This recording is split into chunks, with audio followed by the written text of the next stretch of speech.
Hi hello నమస్తే అందరికీ welcome to my channel Mahathi vlogs మా ఇంటి ముచ్చట్లు. నేను మీ అన్నపూర్ణ ఐసోలా.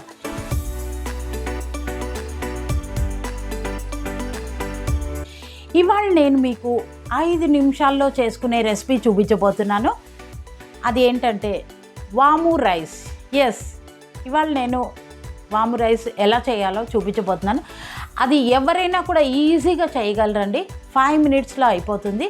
సో దానికి కావాల్సిన పదార్థాలు ఏంటో చూద్దామా.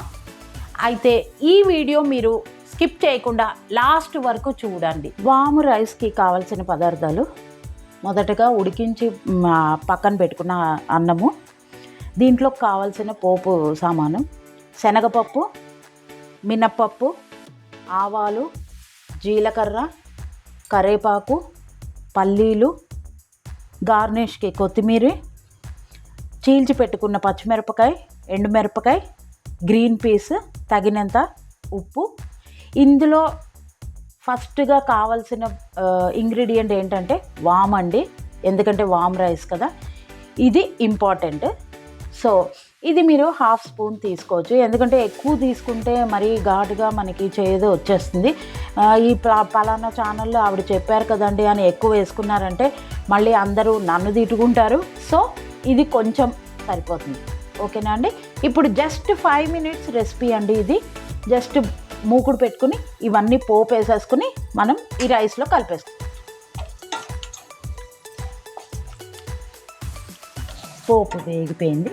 ఇప్పుడు రైస్లో కలిపేస్తాం. కొంచెం చిటికెడు పసుపు, తగినంత ఉప్పు వేసేసుకుని ఈ పోపు సామానంతా ఇందులో వేసుకుని మనం రైస్ మిక్స్ చేసేసుకోవడమే. అంతే అండి. 5 మినిట్స్ రెసిపీ ఇది. ఎప్పుడైనా ఏదైనా ఫంక్షన్స్కి వెళ్ళి మీ ఇక్కడ ఫుడ్ తినేసి మీకు అప్సెట్ ఉన్నా కూడా ఇట్లా మీరు వామ్ రైస్ చేసుకున్నారంటే హెల్త్కి మంచిది, మీకు డైజెషన్ కూడా ఈజీగా అయిపోతుంది. సో మీరు కూడా ఒకసారి ట్రై చేయండి, చాలా రుచిగా ఉంటుంది. అంతే, ఎంతో రుచికరమైన వాము రైస్ రెడీ. మీ అందరు కూడా ట్రై చేయండి. లాస్ట్ వీక్ ఉగాది రోజు సౌందర్య లహరి మొదటి శ్లోకం నేర్పించాను కదండి. సో ఈ వారం అంతా మీరు ప్రాక్టీస్ చేశారని భావిస్తున్నాను. సో ఈరోజు నేను 2వ శ్లోకం నేర్పించబోతున్నాను. ఎవరైతే ఇంతకుముందు లాస్ట్ వీడియో ఉగాది రోజు నాది చూడలేదో ఒకసారి లింక్ ఓపెన్ చేసి చూసుకోండి. సో ఫస్ట్ శ్లోకం అక్కడ నేర్పించడం జరిగింది. సో ఇవాళ 2nd శ్లోకం నేర్చుకుందామా. తనీయాం సంపాంసుం తవ కిరణ పంకేరుహభవం విరించి సంచిన్వన్ విరచయతి లోకాన వికలం వహత్యేనం శౌరిః కథమపి సహస్రేణ శిరసా హరః సంచిత్యైనం భజతి భసితో ధూళన విధిం. ఈ వారం అంతా మొదటి శ్లోకం 2వ శ్లోకం మీరు ప్రాక్టీస్ చేశారంటే వచ్చే వారం 3వ శ్లోకం నేర్పిస్తాను.